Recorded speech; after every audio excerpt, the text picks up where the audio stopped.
Hello everyone, welcome to the most amazing learning platform Great Geniuses. This is Gungun Kalra. कैसे हैं आप सब? आज हम करने जा रहे हैं क्लास 11th का chapter number 11 which is thermodynamics. Thermodynamics की आज हम करने जा रहे हैं एक वन शॉट लर्निंग और बोले तो एक क्विक लर्निंग. आज हम इसके बारे में पढ़ेंगे कि चाय, गरम गरम चाय पड़ी हुई ठंडी हो जाती है. भाई क्यों हो जाती है? हाथ को ऐसे रब करती हूँ, मैकेनिकल एनर्जी लगाती हूँ ना, वर्क कर रही हूँ, मैकेनिकल एनर्जी आ रही है, कन्वर्ट किस में हो जाती है? हीट एनर्जी में. थोड़ी देर बाद देखती हूँ हाथ तो गर्म हो गया. गरम प्लेट को हाथ लगाती हूँ, गरम गरम लगता है. क्यों लगता है? ये सब हम बातें किस में पढ़ेंगे? थर्मोडायनामिक्स में पढ़ेंगे. देखिए क्या है थर्मोडायनामिक्स. पहले तो चैप्टर के नेम पे आते हैं. थर्मो का मतलब होता है बच्चों हीट, डायनामिक का मतलब होता है मूवमेंट. हीट की मूवमेंट को पढ़ना है. आपने कुछ नहीं करना, हीट की मूवमेंट पढ़नी है. कैसे मूव करती है हीट? क्या हीट हॉट से कोल्ड बॉडी मूव करती है? क्या होता है? क्या गरम चाय आपकी ठंडी होती है तो आपकी गरम चाय गरम क्यों नहीं होती? और गरम चाय आपकी गरम क्यों नहीं होती? ठंडी ही क्यों होती है? ये सब लॉजिकल बातें हम यहाँ पे पढ़ेंगे. मतलब हीट की मूवमेंट को पढ़ेंगे कि कैसे हीट की मूवमेंट होती है. ठीक है. देखिए thermodynamics is the branch of physics. ये फिजिक्स की ऐसी ब्रांच है बच्चों which deal with study of transformation of heat into other form of energy. आप यहाँ पे देखेंगे हीट का ट्रांसफॉर्मेशन हो रहा है दूसरी एनर्जी में और दूसरी एनर्जी का ट्रांसफॉर्मेशन हो रहा है हीट में. ये सब बातें आप यहाँ पे देखेंगे. थर्मो का मतलब क्या है? हीट. एंड डायनामिक का मतलब क्या है? मूवमेंट. मैंने पहले ही कहा हीट के मूवमेंट को पढ़ना है. हीट का मूवमेंट कहाँ होगा? हॉट बॉडी से कोल्ड बॉडी में होगा. तभी तो हीट का मूवमेंट हॉट बॉडी से कोल्ड बॉडी होता है ना. चाय आपकी गरम गरम है, हॉट है, बाहर सराउंडिंग में क्या है? कोल्ड है. हीट कहाँ जा रही है? चाय से सराउंडिंग में जा रही है. तो मतलब क्या है? मूवमेंट कहाँ से हो रहा है? हॉट से कोल्ड बॉडी में हो रहा है. ये सब बातें हम कंप्लीट इनके बारे में जानेंगे कि कैसे हीट का मूवमेंट हॉट से कोल्ड बॉडी में होता है. देखिए थर्मोडायनामिक स्टूडेंट्स क्या है ये तो समझ आ गया. हीट के मूवमेंट के बारे में पढ़ना है, ये बात आ गई. बट ये भी देखिए ये एक मैक्रोस्कोपिक साइंस है. मैक्रोस्कोपिक साइंस का मतलब आपको ना यहाँ पे माइक्रोस्कोपिक स्टडी करने की कोई जरूरत नहीं है. आपको इन चीजों से लेना देना नहीं है कि भाई इलेक्ट्रॉन कितने हैं, प्रोटॉन कितने हैं, ये सब हम नहीं लेंगे इसमें. तो मैक्रोस्कोपिक साइंस है, एक सिस्टम के बारे में स्टडी करेंगे इसके अंदर हम. ठीक है. अब देखिए सिस्टम के बारे में कहा तो हमें यह तो पढ़ना ही पड़ेगा. सिस्टम, सराउंडिंग और बाउंड्री. सिस्टम क्या होता है बच्चों? क्वांटिटी ऑफ मैटर और region in a space we choose for study. जिसके बारे में आप पढ़ना चाहते हैं वो है सिस्टम. चाय के कप के बारे में पढ़ना चाहती हूँ वो है सिस्टम. सराउंडिंग क्या होगा? Everything outside the system. System के बाहर जो भी है बच्चों वो सराउंडिंग है ना. बाउंड्री क्या है? Surface that separate system from surrounding. ऐसा सरफेस जो सिस्टम को सराउंडिंग से सेपरेट करेगा वो क्या होगा? बाउंड्री होगा. ठीक है. जैसे यहाँ पे देखिए ये सिस्टम है, आउटसाइड सराउंडिंग है. सिस्टम को सराउंडिंग से सेपरेट कौन कर रहा है? बाउंड्री कर रहा है. अब देखिए क्या है थर्मोडायनामिक सिस्टम. सिस्टम के बारे में पढ़ लिया. जिसको आपने पढ़ना है, जिसके बारे में स्टडी करनी है भाई वो सिस्टम है. पर ये जो यहाँ पे थर्मोडायनामिक्स की बात कर रहे हैं तो थर्मोडायनामिक सिस्टम लेके चलेंगे. इसके अंदर बच्चों क्या होता है? थर्मोडायनामिक सिस्टम जो होते हैं वो उनको क्लासिफाई किया गया है 3 सिस्टम के अंदर. एक होता है ओपन सिस्टम, एक होता है क्लोज सिस्टम, एक होता है आइसोलेटेड सिस्टम. अब बात करते हैं कैसे. ओपन सिस्टम क्या होता है बच्चों? It exchange both energy and matter with the surrounding. एक ऐसा सिस्टम जो एनर्जी और मैटर दोनों एक्सचेंज करता है सराउंडिंग के साथ. जैसे कि मान लीजिए चाय का कप. चाय का कप है, पड़ा पड़ा वो चाय क्या हो जाएगा? चाय का कप पड़ा पड़ा ठंडा हो जाएगा. चाय ठंडी हो जाएगी. कैसे ठंडी हुई बच्चों? क्योंकि उसने अपनी एनर्जी एक्सचेंज की सराउंडिंग के साथ. हीट का ट्रांसफर हुआ तो एनर्जी एक्सचेंज हुई. अब मैटर का एक्सचेंज, चाय का कप है, उसको मैंने ऊपर से कवर नहीं किया हुआ है ना, उसके अंदर मान लो आके मक्खी गिर गई, तो ये भी तो क्या हुआ, एनर्जी मैटर का एक्सचेंज हुआ ना। तो वो क्या हो जाएगा बच्चों, ओपन सिस्टम हो जाएगा, जिसके अंदर एनर्जी और मैटर का एक्सचेंज दोनों का ही पॉसिबल होता है। ठीक है, क्लोज सिस्टम में क्या होगा, it exchange only energy with the surrounding, ये ओनली एनर्जी एक्सचेंज करेगी, मैटर नहीं करेगी। चाय का कप है, वही चाय का कप है, लेकिन अब मैंने उसको ऊपर से क्या कर दिया, कवर कर दिया, मक्खी तो नहीं गिर सकती, चाय ठंडी हो सकती है, एनर्जी एक्सचेंज होगा, मैटर का नहीं होगा।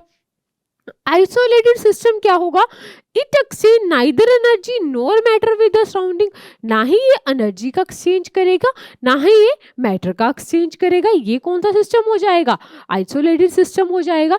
जैसे देखो बच्चों, ये फ्लास्क है, एनर्जी का भी एक्सचेंज पॉसिबल है और मैटर का भी एक्सचेंज पॉसिबल है। यहाँ पे देखिए क्लोज में एनर्जी का तो पॉसिबल है एक्सचेंज, ऊपर से कवर कर दिया, मैटर का तो पॉसिबल नहीं है ना। अब यहाँ पे देखिए आइसोलेटेड में क्या हुआ, यहाँ पे ना एनर्जी का एक्सचेंज पॉसिबल है और ना ही यहाँ पे मैटर का एक्सचेंज पॉसिबल है। ठीक है, अब देखिए क्या है, थर्मोडायनेमिक सिस्टम के बारे में तो आपने पढ़ लिया, पर अब आपको पता चला, जब आपने स्टार्टिंग की आपने बोला कि मैम ये जो थर्मोडायनेमिक्स है ना, ये मैक्रोस्कोपिक साइंस है, हमने माइक्रोस्कोपिक बातों से लेना देना ही नहीं करना, ये बात आपने बोली। अब मैक्रोस्कोपिक साइंस है तो मतलब क्या है, आपने इसमें सिस्टम के बल्क बिहेवियर को पढ़ना है, बल्क बिहेवियर ही लेके चलेंगे, कोई इलेक्ट्रॉन प्रोटॉन न्यूट्रॉन हमें लेना देना नहीं है, है ना, बल्क बिहेवियर के बारे में लेके पढ़ना है। तो माइक्रोस्कोपिक प्रॉपर्टीज बच्चों दो तरह की होती हैं, एक होती है एक्सटेंसिव प्रॉपर्टी, एक होती है इंटेंसिव प्रॉपर्टी। ठीक है, इंटेंसिव प्रॉपर्टी बच्चों कौन सी होती है, the property of a system which do not depend upon size and amount of matter, जो साइज और अमाउंट ऑफ मैटर पे डिपेंड नहीं करती। ठीक है, जैसे टेम्परेचर हो गया, ये साइज पे डिपेंड नहीं कर रहा ना, तो ये क्या है हमारे पास इंटेंसिव प्रॉपर्टी है। एक्सटेंसिव प्रॉपर्टी हो गई बच्चों जो आपके साइज पे, आपकी क्वांटिटी पे मैटर की, उस पे डिपेंड करती है। जैसे कि देखो मास, वॉल्यूम, ये सारी क्या हो जाएंगी हमारे पास, एक्सटेंसिव प्रॉपर्टी हो जाएंगी। वॉल्यूम है, डिपेंड करेगी ना साइज पे, साइज ज्यादा होगा वॉल्यूम ज्यादा होगी, है ना, मास ज्यादा होगा, तो ये डिपेंड कर रही है ना क्वांटिटी पे। अब देखिए ये एग्जांपल्स दिए हुए हैं इंटेंसिव प्रॉपर्टी के, जो कि इंडिपेंडेंट है मास के, और एक्सटेंसिव प्रॉपर्टी जो कि डिपेंड करती है मास पे।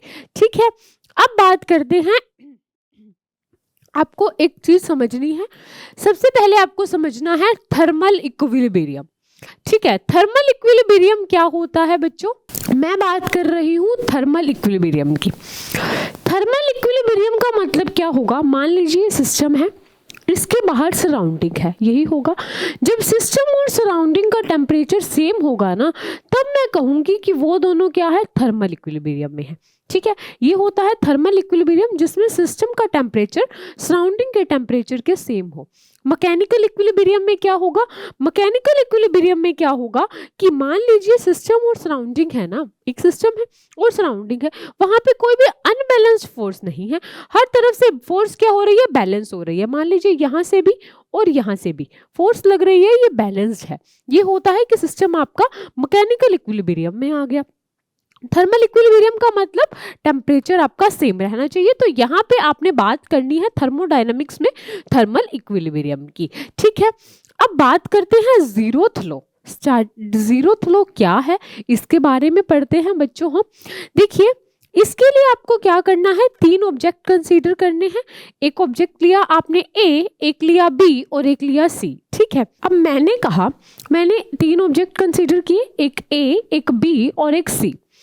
मैंने ए का टेम्परेचर ले लिया TA, क्या कोई प्रॉब्लम नहीं है। बी का टेम्परेचर ले लिया TB एंड सी का टेम्परेचर ले लिया TC। मैंने बोला कि अगर A B के साथ थर्मल इक्विलिब्रियम में है, तो आप बोलेंगे मैम A B के साथ थर्मल इक्विलिब्रियम में है, तो इसका मतलब है A और B का टेम्परेचर सेम है। यही बात हमने कही, TA is equal to TB। अगर A B के साथ थर्मल इक्विलिब्रियम में है तो TA is equal to TB आएगा, और अगर B C के साथ थर्मल इक्विलिब्रियम में है मतलब TB is equal to TC, then A is thermal equilibrium with C।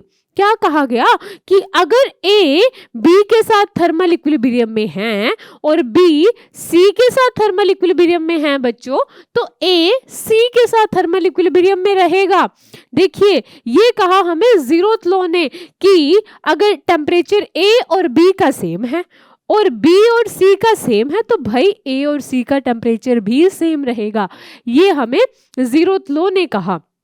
अगर ऐसा है, मान लीजिए A और B का सेम है और A और C का सेम है, तो इसका मतलब B और C का भी टेम्परेचर क्या है, सेम ही रहेगा।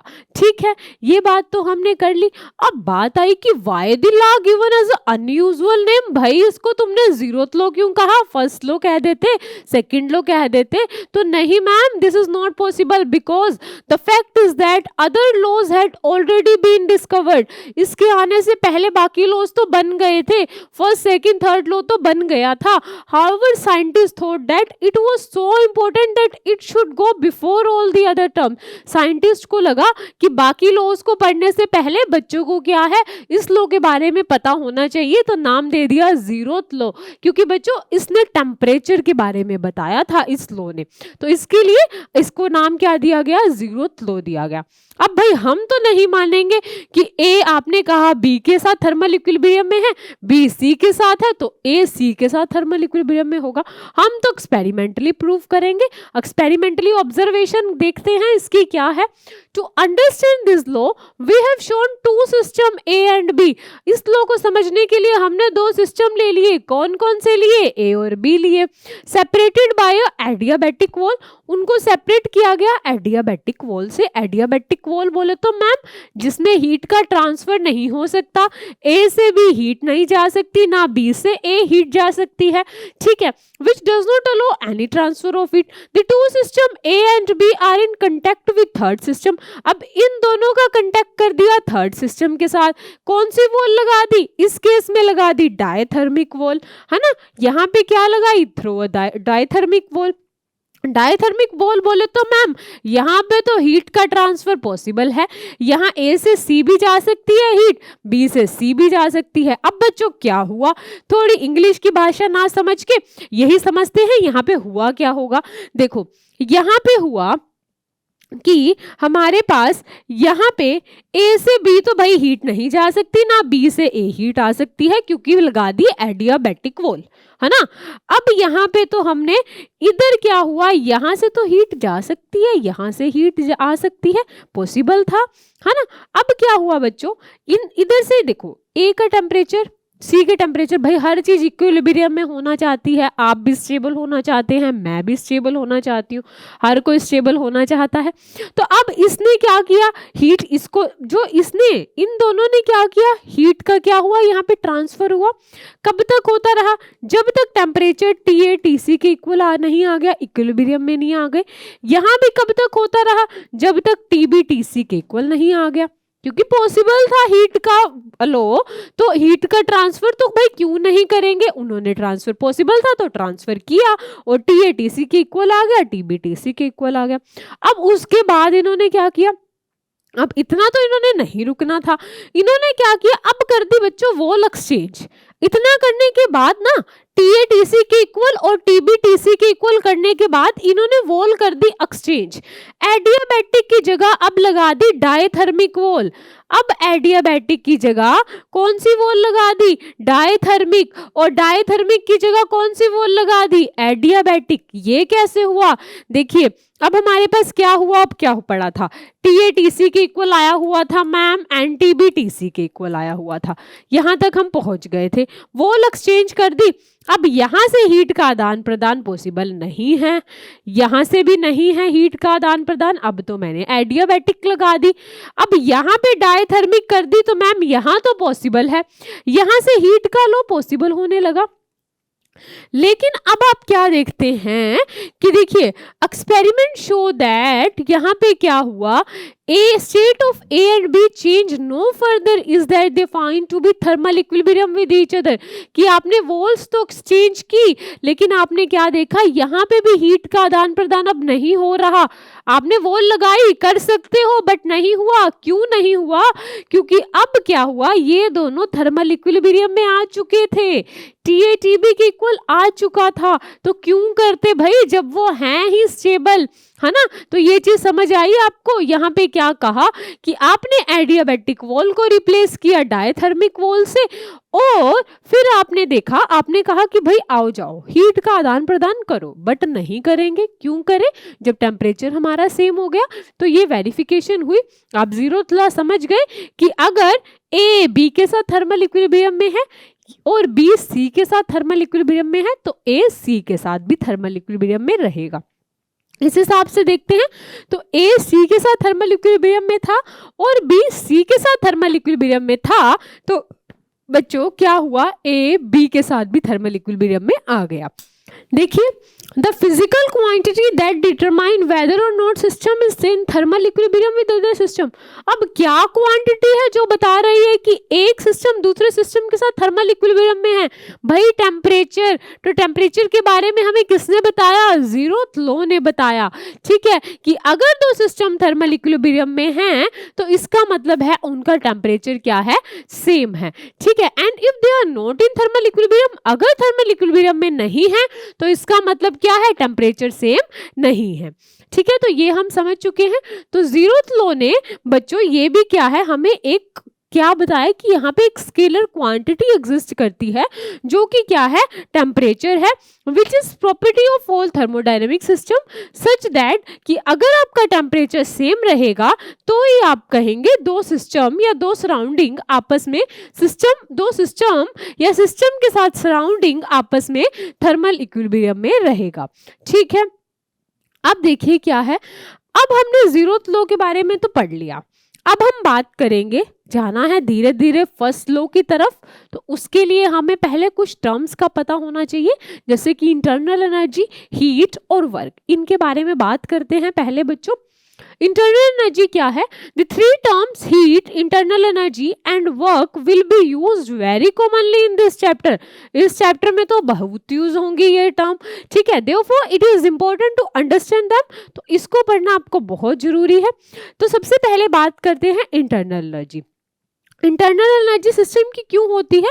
It is the total energy होती है possessed by system due to molecular motion की वजह से और उसके मॉलिक्यूलर कॉन्फ़िगरेशन की वजह से जो एनर्जी आती है। ठीक है, यू आप कह सकते हैं यू की प्लस यूपी। यूके क्या डिनोट करेगा बच्चों? इंटरनल काइनेटिक एनर्जी को, और यूपी डिनोट करेगा इंटरनल पोटेंशियल एनर्जी को। तो टोटल एनर्जी आपका सम हुई kinetic energy plus potential energy के इक्वल। ठीक है, अब क्या हुआ, किसी ने पूछा कि भाई सिस्टम की इंटरनल एनर्जी है, क्या तुम उनको इंक्रीज या डिक्रीज कर सकते हो? तो यस मैम, हम उनको कर सकते हैं इंक्रीज और डिक्रीज। कैसे कर सकते हैं? देखिए, इंटरनल एनर्जी को आप कैसे इंक्रीज कर सकते हैं सिस्टम की? मान लीजिए आपके पास क्या है कि आपके पास एक सिलेंडर है, आपने उसको हीट किया, आप उसका टेम्परेचर इंक्रीज कर रहे हैं, तो बच्चों मोशन इंक्रीज होगा ना, वहां के पार्टिकल्स का टेम्परेचर इंक्रीज करेंगे, वो भागेंगे पार्टिकल्स, तो इंटरनल एनर्जी क्या होगी? इंक्रीज होगी। देखिए, to heat the cylinder containing the gas, एक सिलेंडर था उसके अंदर गैस थी, हमने क्या किया? उसको हीट किया। ठीक है, तो क्या हुआ? हीट का क्या हुआ? फ्लो हुआ हॉटर बॉडी से कोल्डर बॉडी में, है ना। तो वहां के पार्टिकल्स का मोशन इंक्रीज हुआ, तो टेम्परेचर इंक्रीज होने से इंटरनल एनर्जी इंक्रीज हो गई। तो ये तो कंफर्म हो गया कि हीट की वजह से इंटरनल एनर्जी इंक्रीज होती है। क्या इंक्रीज होती है और डिक्रीज भी हो सकती है? टेम्परेचर डिक्रीज करोगे तो इंटरनल एनर्जी डिक्रीज हो जाएगी। ठीक है, अब बात आती है क्या वर्क से भी इंटरनल एनर्जी का फायदा होता है? कुछ इंक्रीज या डिक्रीज होती है। देखिए, to push the piston of cylinder containing gas some work is done by the gas. अगर क्या हो, आपने कोई सिलेंडर ले लिया, उसके अंदर गैस फिल कर ली, अगर आप work done on the gas करते हैं, स्लैब पिस्टन को आप क्या है पुश करते हैं, work done on the gas होगा, इंटरनल एनर्जी इंक्रीज होगी। Work done by the gas होगा तो इंटरनल एनर्जी आपकी क्या होगी बच्चों? डिक्रीज होगी। तो वर्क भी एक वे है जो आपकी इंटरनल एनर्जी को इंक्रीज या डिक्रीज करेगा। तो हीट और वर्क दोनों ही इंटरनल एनर्जी इंक्रीज और डिक्रीज कर रहे हैं। ये भी है कि आपकी जो इंटरनल एनर्जी है बच्चों, ये क्या है, स्टेट पे डिपेंड नहीं करती है, ये पाथ पे डिपेंड नहीं करती, इनिशियल और फाइनल स्टेट पे बस ये डिपेंड करेगी। ठीक है, अब देखिए, वी ऑब्जर्व दैट, हमने ऑब्जर्व किया कि heat and work are two different way of changing the internal energy of the system, है ना। हीट और वर्क दोनों ऐसे वे हैं जिससे इंटरनल एनर्जी आप चेंज कर सकते हैं, चाहे तो इंक्रीज कर सकते हैं, चाहे तो डिक्रीज कर सकते हैं। अब सबसे पहले बात करेंगे हीट की, फिर धीरे धीरे चलेंगे वर्क पे, है ना।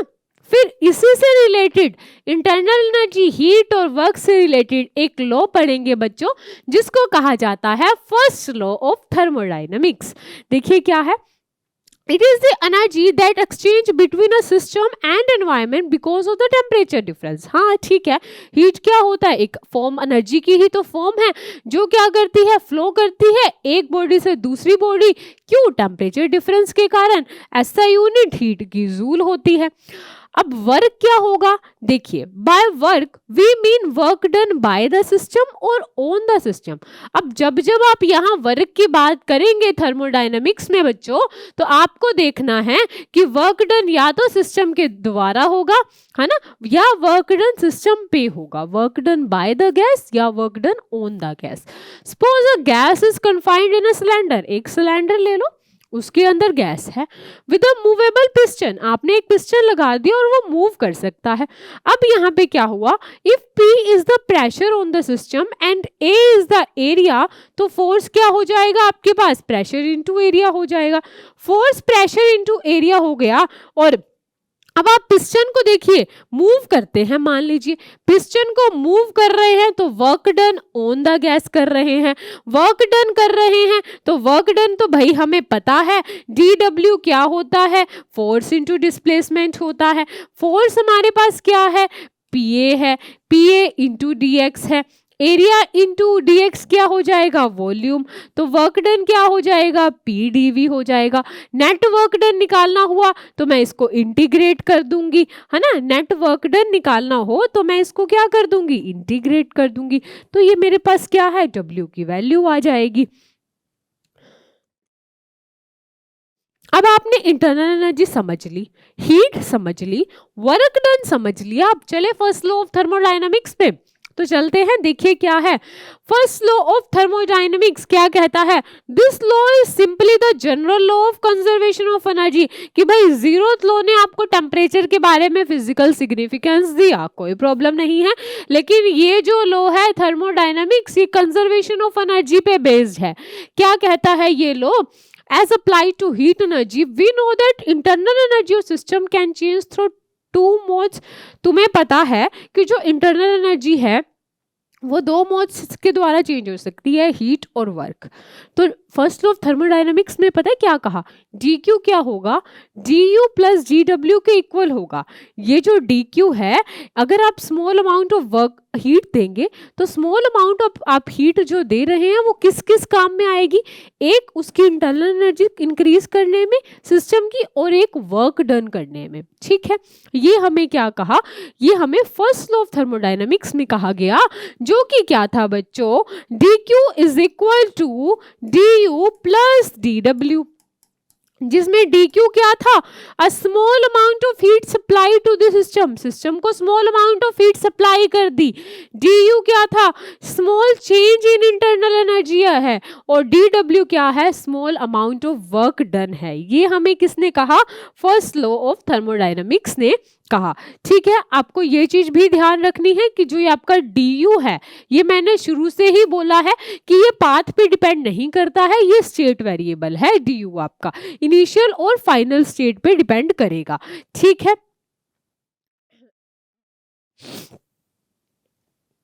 it would not depend upon the path taken by to go from one state to another, however dq and dw taken individually ये भी डिपेंड करेंगे इनिशियल से फाइनल स्टेट पे, क्योंकि देखो du आपका क्या आ जाएगा, देखो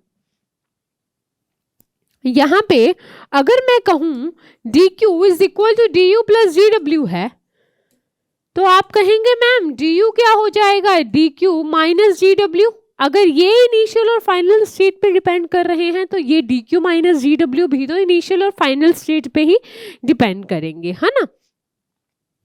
ये कुछ साइन कन्वेंशंस है। देखिए, आप dq को कब पॉजिटिव लेंगे, जब हीट सप्लाई करेंगे सिस्टम को। कब नेगेटिव लेंगे, जब हीट क्या होगी, इजेक्ट होगी सिस्टम से। du को कब पॉजिटिव करेंगे, जब टेम्परेचर इंक्रीज होगा तो इंटरनल एनर्जी इंक्रीज, पॉजिटिव होगा। du को कब नेगेटिव करेंगे, जब temperature decrease, internal energy decrease, du आपका नेगेटिव होगा। ठीक है, अब देखिए क्या है, फर्स्ट लॉ ऑफ थर्मोडायनेमिक्स के कुछ देख लीजिए, आपके पॉइंट्स क्या है कि ये law of conservation of energy पे बेस्ड है। ठीक है, और क्या है, D Q, D you and D W must be expressed in same units. ठीक है, ये तीनों फेजेस के लिए एप्लीकेबल है, चाहे सॉलिड हो, चाहे लिक्विड हो, चाहे गैस हो बच्चों। और यहाँ पे क्या कहा गया, ये बोला गया है कि जो फर्स्ट लॉ ऑफ थर्मोडायनेमिक्स जो आपका है वो आपका क्या रिलेट करता है, कंजर्वेशन ऑफ एनर्जी से रिलेट करता है कि आप कुछ अमाउंट में हीट सप्लाई कर रहे हैं तो कुछ हीट जो होगी वो इंटरनल एनर्जी इंक्रीज करने में जाएगी और कुछ आपकी वर्क डन करने में जाएगी हीट आपकी। ठीक है, अब फर्स्ट लॉ ऑफ थर्मोडायनेमिक्स को समझ लिया तो अब हमारा काम है कुछ प्रोसेसेस को समझना। कौन कौन सी हैं जो प्रोसेसेस जिनको हमने समझना है, लाइक एडियाबैटिक, आइसोथर्मल, आइसोकोरिक, ये प्रोसेसेस को अब हम समझते हैं। सबसे पहले आती है एडियाबैटिक प्रोसेस। एडियाबैटिक प्रोसेस क्या होती है, जिसमें ऐसी प्रोसेस होगी जिसमें हीट का एक्सचेंज नहीं होगा भाई, सिस्टम और सराउंडिंग के बीच में हीट नहीं आएगी, हीट एक्सचेंज नहीं होगी। मतलब यहाँ पे क्या होगा, डी क्यू क्या होगा, इस केस में 0 होगा। तो ये हमारी प्रोसेस कौन सी होगी, एडियाबैटिक। आइसोथर्मल प्रोसेस कौन सी होगी बच्चों, जिसमें आपका टेम्परेचर चेंज नहीं होगा। टेम्परेचर चेंज नहीं होगा मतलब टेम्परेचर चेंज नहीं है तो मतलब इंटरनल एनर्जी में भी चेंज नहीं है, du 0 आ जाएगा। आइसोकोरिक कौन सी होगी, जिसमें वॉल्यूम में चेंज नहीं होगा। ठीक है, वॉल्यूम आपकी कांस्टेंट रहेगी। आइसोबारिक प्रोसेस कौन सी होएगी कि भाई प्रेशर कांस्टेंट रहेगा, प्रेशर में चेंज नहीं आएगा इस केस में। रिवर्सिबल प्रोसेस कौन सी होगी, अब प्रोसेस इन वी डायरेक्शन में भी रिवर्स, जो आप जिसमें डायरेक्शन रिवर्स हो जाएगी वो होगी रिवर्सिबल। जो रिवर्स नहीं हो पाएगी that is irreversible process. Cyclic process कौन सी होगी, जिसमें आपकी इनिशियल और फाइनल स्टेट सेम रहेगी, मतलब कहीं जाके फिर वापस वहीं आ जाएगा, दैट इज साइक्लिक प्रोसेस। ये कौन सी होगी, इसमें भी क्या होगी, इस साइक्लिक प्रोसेस में आपकी इंटरनल एनर्जी चेंज नहीं होगी। देखते हैं कैसे। सबसे पहले ये देखिए, एडियाबैटिक में हीट का चेंज नहीं होगा, आइसोथर्मल में टेम्परेचर का नहीं होगा चेंज, आइसोबारिक में प्रेशर कांस्टेंट रहेगा तो डीपी 0, है ना, प्रेशर कांस्टेंट तो डीपी 0, आइसोकोरिक में वॉल्यूम कांस्टेंट तो मैम डीवी 0। साइक्लिक में क्या होगा, यहाँ पे साइक्लिक में आपकी क्या है, इंथैल्पी भी 0 रहेगी, एनर्जी भी 0 रहेगी। ये कैसे रहेगी देखते हैं, आइए। सबसे पहले बात करते हैं आइसोथर्मल प्रोसेस की। आइसोथर्मल प्रोसेस में क्या होगा बच्चों, मैंने कहा कि भाई इसके अंदर तो टेम्परेचर चेंज नहीं हो रहा, बट मैम आप तो कह रहे थे टेम्परेचर चेंज होता है, टेम्परेचर इंक्रीज होता है तो इंटरनल एनर्जी इंक्रीज होती है, टेम्परेचर डिक्रीज होता है तो इंटरनल एनर्जी डिक्रीज होती है। यहाँ पे तो आपका टेम्परेचर सेम ही रह रहा है ना, तो यहाँ पे क्या होगा, आपका इंटरनल एनर्जी इंक्रीज या डिक्रीज नहीं होगी, है ना। तो इस केस में क्या होगा बच्चों, du आपका 0 रहेगा। du 0 है तो इस दर क्या हो जाएगा, dq आपका किसके इक्वल आ जाएगा, dw के इक्वल आएगा। मतलब जो भी आप इस केस में सिस्टम में हीट देंगे ना बच्चों, वो हीट आपकी क्या है, वर्क डन में लग जाएगी। ये हमारा कब होगा, आइसोथर्मल प्रोसेस में होगा। ठीक है, अगर हम बात करते हैं एडियाबैटिक प्रोसेस में, एडियाबैटिक प्रोसेस में तो भाई हीट ही नहीं चेंज हो रही थी, तो इस केस में dq आपका 0 आ जाएगा। dq 0 आ जाएगा तो du हमारा किसके इक्वल आ जाएगा, माइनस dw के इक्वल आ जाएगा। ये क्या होगा हमारे पास, ये हमारे पास होगा एडियाबैटिक प्रोसेस में, जिसमें du आपका माइनस dw के इक्वल आएगा। ठीक है। अब आइसोकोरिक में बात करते हैं। आइसोकोरिक में भाई मैम आपने कहा था कि वॉल्यूम कांस्टेंट रहेगी, वॉल्यूम कांस्टेंट रहेगी, तो इसका मतलब क्या होगा, dv आपका 0 होगा। dv 0 होगा तो dq होता है du प्लस dw, बट यहाँ पे तो dv के साथ कोई रिलेशन ही नहीं निकल रहा। बट हमने रिलेशन अभी किया था, क्या किया था, dw is equal to pdv, ये हम अभी करके आए हैं। तो यहाँ पे वैल्यू पुट करेंगे तो यहाँ पे du प्लस pdv, बच्चों pdv आपका क्या हो जाएगा, इधर dv 0 तो pdv भी 0। इस केस में dq आपका किसके इक्वल आ जाएगा, du के इक्वल आ जाएगा। जो आप यहाँ पे क्या है हीट सप्लाई करेंगे वो आपकी इंटरनल एनर्जी इंक्रीज करने में क्या है काम आ जाएगी। साइक्लिक प्रोसेस है, मतलब इसमें सिस्टम की इनिशियल पोजीशन और फाइनल पोजीशन तो सेम रहेगी। मैंने कहा था इंटरनल एनर्जी किस पे डिपेंड करती है, पाथ पे डिपेंड नहीं करती, स्टेट वेरिएबल है। तो इस केस में क्या होगा, अगर इनिशियल और फाइनल सेम है तो बच्चों इंटरनल एनर्जी जो इनिशियल पे है वही फाइनल पे है। du आपका 0 होगा, du 0 होगा तो gq हमें पता है du प्लस dw होता है, du 0 तो इस केस में dq dw के इक्वल आ जाएगा। तो सारी की सारी हीट इस केस में भी वर्क डन में लग जाएगी, है ना, ये हमने देख लिया।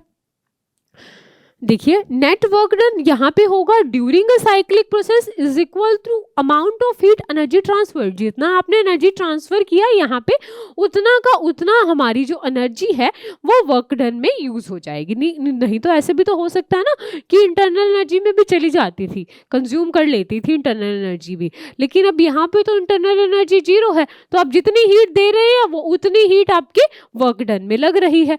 ठीक है, अब ये तो कुछ प्रोसेसेस थी जिनके बारे में आपने पढ़ लिया।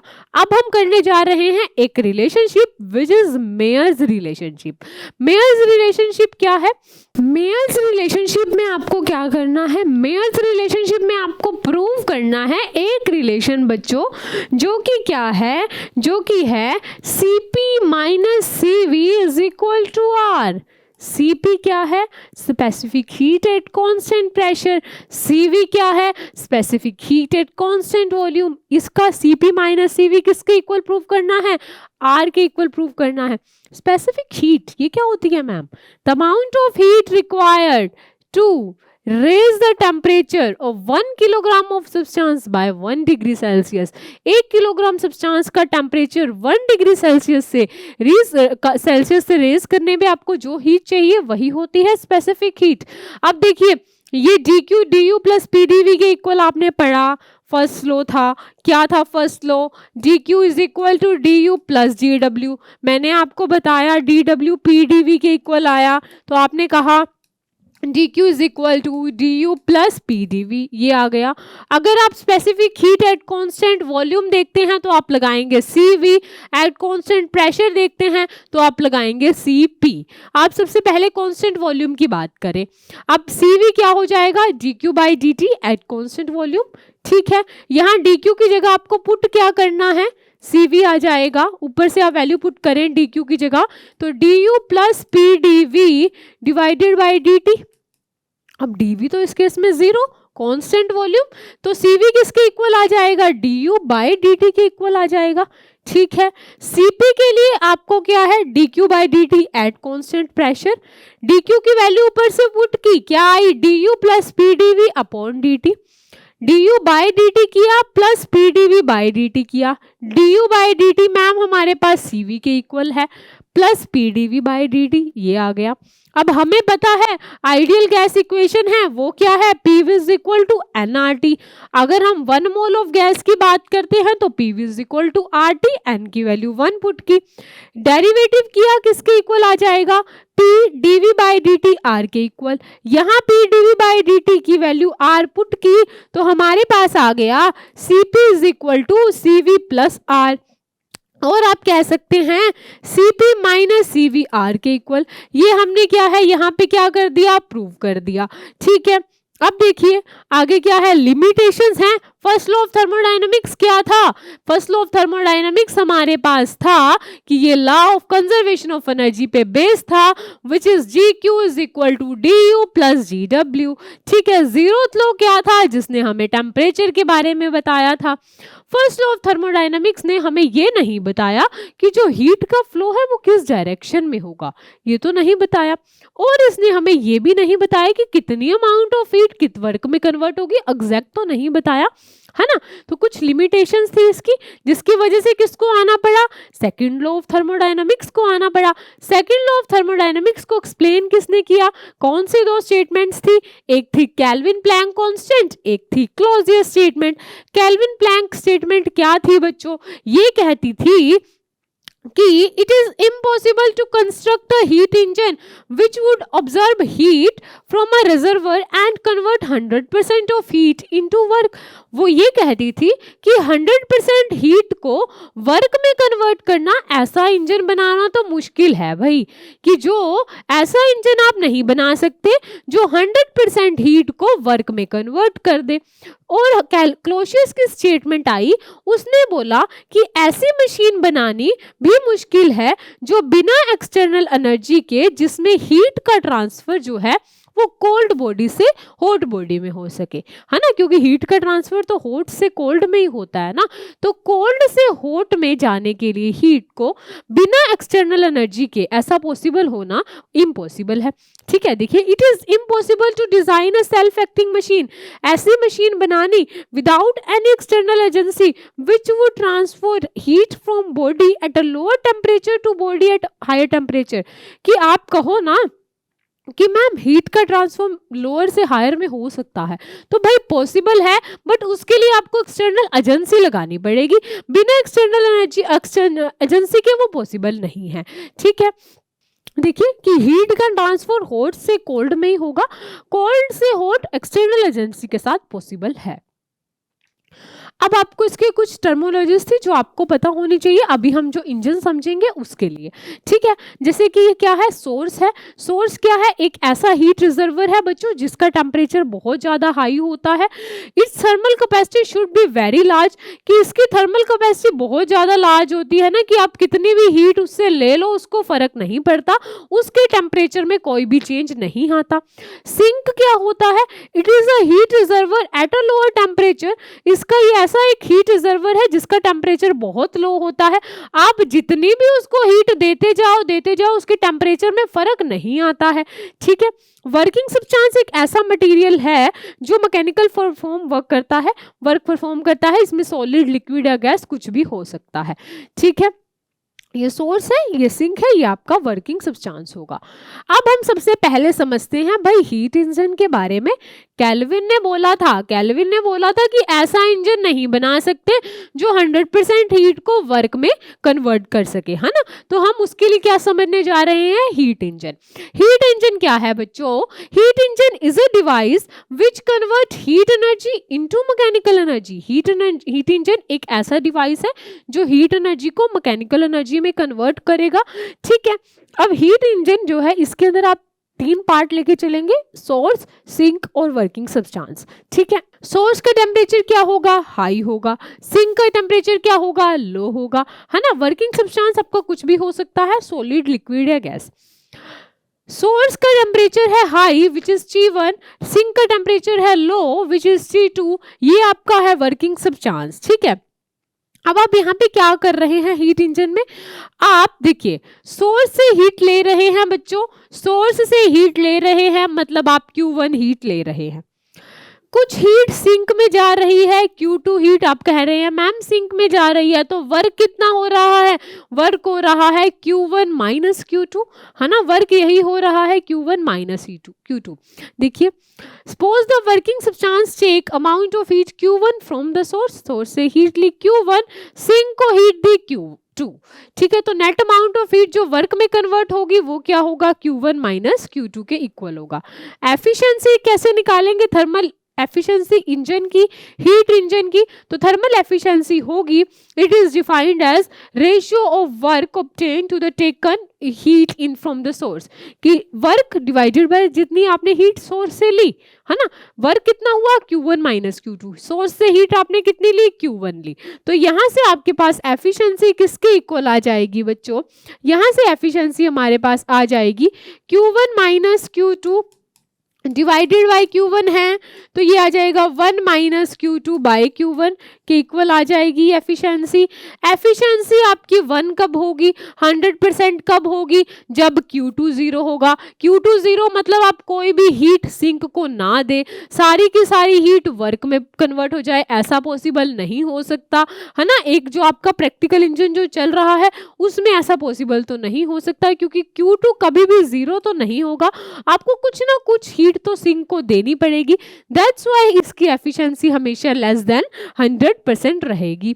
ठीक है, अगर Q2 0 है तब आपकी एफिशिएंसी क्या होगी, 100% होगी, लेकिन प्रैक्टिकली एक्सपीरियंस यही कहता है कि 100% पॉसिबल नहीं है।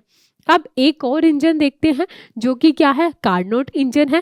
देखिए ये क्या है, ये एक आइडियल हीट इंजन होता है, आइडियल हीट इंजन होता है। अब इसे कार्नोट ने प्रपोज किया था 1824 में।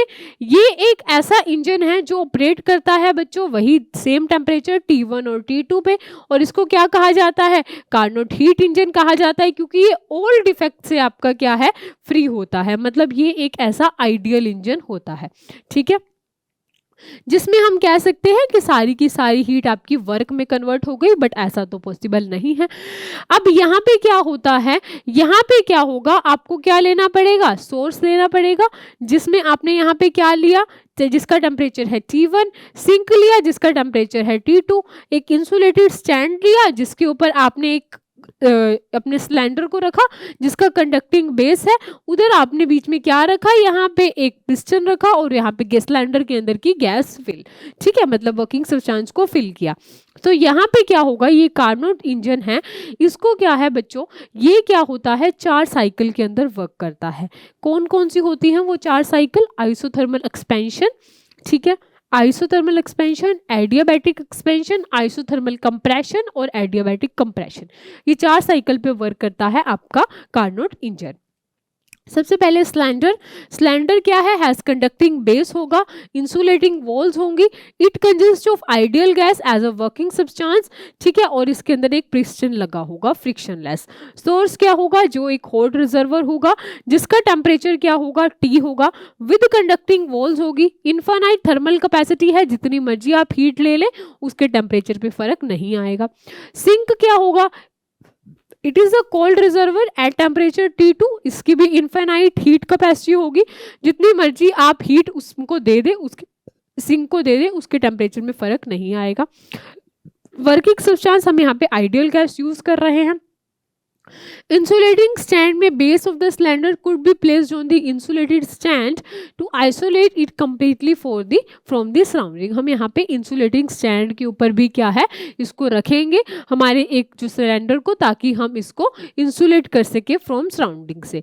ठीक है, अब देखो इसके अंदर 4 साइकिल्स होंगी, आइसोथर्मल एक्सपेंशन होगी पहले, जो एक आइसोथर्मल यहाँ पे एक्सपेंशन होगी, यहाँ एडियाबैटिक एक्सपेंशन होगी, यहाँ आइसोथर्मल कंप्रेशन होगी, यहाँ एडियाबैटिक क्या होगी, कंप्रेशन होगी।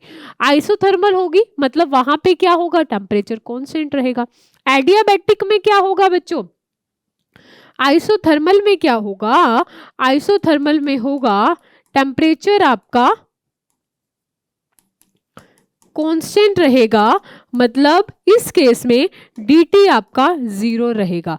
एडियाबैटिक में क्या होगा, इस केस में आपका टेम्परेचर तो चेंज होगा, टेम्परेचर चेंज होगा, लेकिन आपकी इसमें हीट क्या होगी, चेंज नहीं होगी, dq 0 होगा, है ना। तो ये हम क्या पढ़ेंगे, इसमें पढ़ते हैं कार्नोट इंजन में, ये हम 4 कर्व्स देखते हैं, इसके बारे में आपको कंप्लीट स्टडी करनी है कार्नोट इंजन, और ऐसे बहुत सारे टॉपिक्स के बारे में कंप्लीट इन्फॉर्मेशन चाहिए तो आपको हमारे चैनल को डाउनलोड करना होगा, और क्या है उसमें आप अच्छे से कंप्लीट इन्फॉर्मेशन लेके कंप्लीट स्टडी कर सकते हैं। ठीक है, अब सबसे पहले कार्नोट थ्योरम क्या है, ये क्या होती है, ये बोलती है अ heat engine working between 2 given temperature एक हीट इंजन तो दो टेम्परेचर्स के बीच में वर्क कर रहा है, T1 और T2, तो यहाँ पे कि हीट इंजन हमेशा दो टेम्परेचर्स के बीच में वर्क करेगा, T1 एंड T2। और एफिशिएंसी कार्नोट इंजन की कभी भी आपके वर्किंग सब्सटेंस पे डिपेंड नहीं करेगी, ये हमें किसने कहा? कार्नोट की थ्योरम ने कहा। ठीक है, अब हम बात करते हैं रेफ्रिजरेटर की। रेफ्रिजरेटर किस पे डिपेंड करेगा? देखो ये हीट इंजन से क्या है, बिल्कुल ही अपोजिट है। ठीक है, हीट इंजन में आप क्या होता था, हीट इंजन में हीट से आप क्या करते थे, वर्क प्रोड्यूस करते थे, है ना। इसमें हीट एनर्जी से आप मैकेनिकल एनर्जी प्रोड्यूस कर रहे थे, यही था। लेकिन यहाँ पे क्या होगा, उल्टा होगा। रेफ्रिजरेटर में मैकेनिकल एनर्जी से हीट एनर्जी जनरेट होगी, कैसे होगी देखते हैं। A refrigerator, as we all know, is device used for cooling things। हम जानते हैं, हमारे सबके घर में फ्रिज है, सबको पता है रेफ्रिजरेटर ठंडा करने के काम आता है ना। An ideal refrigerator can be regarded as heat engine working in a reverse direction. लेकिन ये तो हीट इंजन की तरह हम इसको बोल सकते हैं, लेकिन ये रिवर्स डायरेक्शन में काम करेगा। ठीक है, thus in a refrigerator the working substance would absorb a certain quantity of heat Q2 from the sink at lower temperature T2 and reject a large amount of heat Q1 to the source। ठीक है, यहाँ पे क्या कहा गया, यहाँ बोला गया कि भाई ये रेफ्रिजरेटर है। रेफ्रिजरेटर क्या होगा, आप इस पे कुछ ना कुछ वर्क अप्लाई करेंगे। देखिए वहां पे वर्क प्रोड्यूस होता था, यहाँ पे आप वर्क शुरू से ही लगा रहे हैं, वर्क लगा रहे हैं। तो ये क्या कर रहा है, ये Q2 amount of heat sink से ले रहा है और Q1 amount of heat source को दे रहा है। उल्टा है ना हीट इंजन से। हीट इंजन में क्या होता था, Q1 हीट सोर्स से ली, Q2 सिंक को दी, Q1 माइनस Q2 वर्क किया। इधर क्या है, इधर है वर्क किया, Q2 हीट ली सिंक से और Q1 सोर्स को दी। ये हमारा किसका केस है, रेफ्रिजरेटर का केस है। इंटरनल एनर्जी क्या है, ये सब्सटेंस अपनी इनिशियल पोजीशन पे आ जाएगा, तो इंटरनल एनर्जी पाथ डिपेंड नहीं करती, स्टेट पे डिपेंड करती है, तो ड्यू इस केस में 0 हो जाएगा। Q2 क्या है बच्चों, जो अमाउंट ऑफ हीट एक्सट्रैक्ट की गई है फ्रॉम कोल्ड रिजर्वर से वो है। W क्या है, जो वर्क डन किया गया है। Q1 जो सिंक सोर्स को हीट दी गई है। अब देखिए, अब आपने कहा कि यहाँ पे आप work done on the gas कर रहे हैं, सिस्टम के ऊपर वर्क डन कर रहे हैं, तो वर्क डन उस केस में नेगेटिव होता है। DQ क्या होता है हमारे पास, DQ होता है DU plus GW। Work done on the system है तो उस केस में क्या हो जाएगा, वर्क डन नेगेटिव हो जाएगा, है ना।